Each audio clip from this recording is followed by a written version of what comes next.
प्रयागराज के संगम तट पर मंगलवार बुधवार की रात करीब 1:30 बजे भगदड़ मच गई। हादसे में 14 से अधिक लोगों की मौत की खबर है।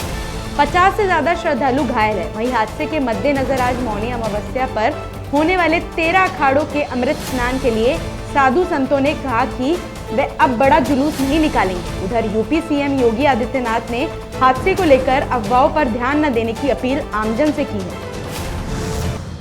चुनाव आयोग ने आप संयोजक अरविंद केजरीवाल से उनके यमुना के पानी में जहर वाले दावे पर सबूत की मांग की है। मंगलवार को भाजपा ने केजरीवाल के खिलाफ शिकायत दर्ज कराई थी। इसके बाद चुनाव आयोग ने केजरीवाल के नाम पत्र लिखकर कहा कि बुधवार रात 8 बजे तक जवाब और अपने दावे के पक्ष में सबूत पेश करें।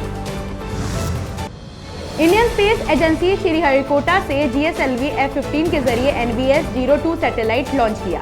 जियो सिंक्रोनस सैटेलाइट लॉन्चिंग व्हीकल 29 जनवरी को सुबह 6:23 पर सतीश धवन स्पेस सेंटर के दूसरे लॉन्च पैड से उड़ान भरी। इसरो का ये 100वां लॉन्चिंग मिशन है। इससे रीजनल नेविगेशन क्षमता में इजाफा होगा।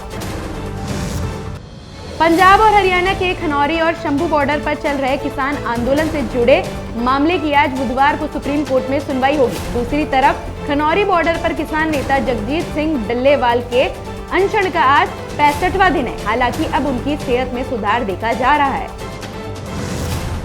दिल्ली के विजय चौक पर आज बीटिंग द रिट्रीट सेरेमनी होगी। इसके साथ ही गणतंत्र दिवस के 4 दिन तक चलने वाले कार्यक्रमों का समापन होगा। समारोह में राष्ट्रपति द्रौपदी मुर्मू मुख्य अतिथि होंगी। इसके अलावा प्रधानमंत्री नरेंद्र मोदी समेत अन्य नेता मौजूद रहेंगे। इसी के साथ गणतंत्र दिवस समारोह का औपचारिक समापन हो जाएगा। राष्ट्रपति डोनाल्ड ट्रंप ने संघीय सरकार से कर्मचारियों की संख्या को कम करने के लिए काम शुरू कर दिए हैं। ट्रंप प्रशासन ने मंगलवार को संघीय कर्मचारियों को बाय आउट करने यानी खुद से नौकरी छोड़ने का ऑफर दिया है। इसके लिए 1 हफ्ते यानी 6 फरवरी तक का समय दिया है। ऐसे में अगर कर्मचारी इस्तीफा देने को राजी होते हैं तो उन्हें ट्रंप सरकार की ओर से 8 महीने की सैलरी ऑफर की जाएगी। पीएम मोदी ने कल मंगलवार को उत्तराखंड की राजधानी देहरादून में 38वें नेशनल गेम्स का उद्घाटन किया। इस दौरान पीएम मोदी का जोरदार स्वागत किया गया। मेजबान उत्तराखंड की धार्मिक विरासत और जैव विविधता की झलक पेश करते रंगारंग उद्घाटन समारोह हुआ।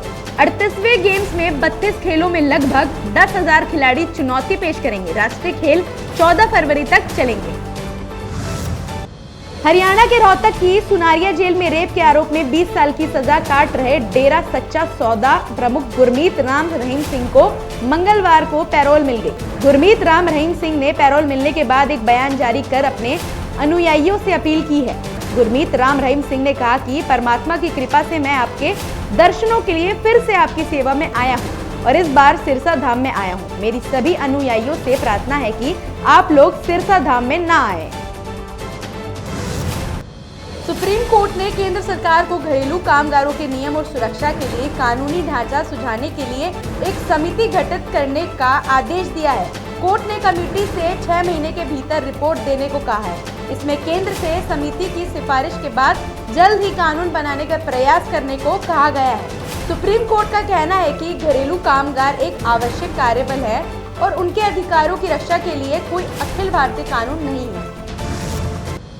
कुंभ में मची भगदड़ को लेकर शिवसेना यूबीटी सांसद संजय राउत ने प्रतिक्रिया दी। उन्होंने कहा कि कुंभ आस्था का विषय है। वहाँ श्रद्धालुओं के लिए क्या व्यवस्था की गई है? महिलाओं को सड़कों पर सोना पड़ रहा है। अखिलेश यादव के कार्यकाल में कुंभ की व्यवस्थाएं सबसे अच्छी थी।